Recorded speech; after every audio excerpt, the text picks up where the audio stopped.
Seatbelts reduce serious crash-related injuries and death by about half, according to the CDC. Here's the difference between wearing a seatbelt and not wearing a seatbelt. So here's the picture. The difference between wearing a seatbelt and not wearing a seatbelt, obviously.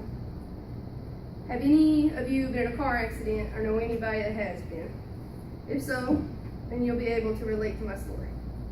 Today, I will explain to you how my car accident happened and how my seatbelt saved my life.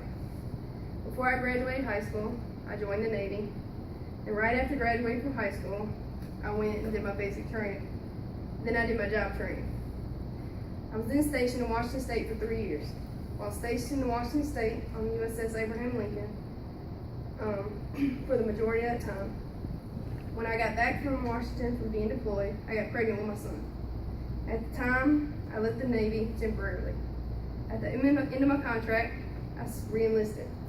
This time, I enlisted in reserve so I could still spend time with my son.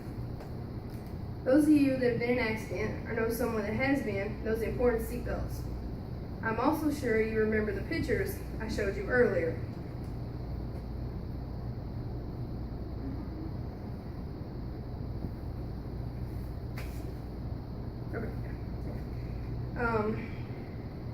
While driving in Little Rock, listening to my music, like I always did, all the cars ahead of me began slowing down because of the destruction that was going on.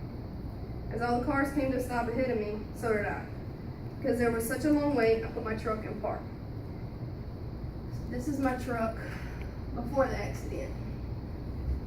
So prior, this is what it looked like. So, the next thing I knew, I was sliding down a semi and hit the back of a white car. Once I realized what had happened, I climbed out the window of my truck because the door had been jammed. What I saw was the back of my truck was crumbled, folded up, my back window was shattered, and my door was jammed shut, and my seatbelt was now broken in half. And these are the pictures after.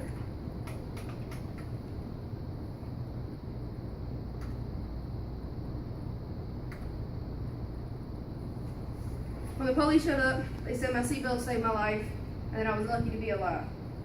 They also found out that the guy that rear-ended me was doing almost 80 miles per hour and was texting while he was driving. I didn't feel much pain at first because my adrenaline was going. I was taken to UAMS by ambulance. After that, I had physical therapy for a few months. Today I'm fine and thankful to be alive. Sometimes I just look up, smile, and say, I know that was God, and thanks. So be thankful for another day. You're blessed to be alive. I know how important it was to wear a seatbelt, but on that day I realized and really learned how a seatbelt can save someone's life, my life. So always remember to wear your seatbelt no matter how far you drive, and never know who's driving behind you or who's going to hit you or what's going to happen. Okay, you can kill it.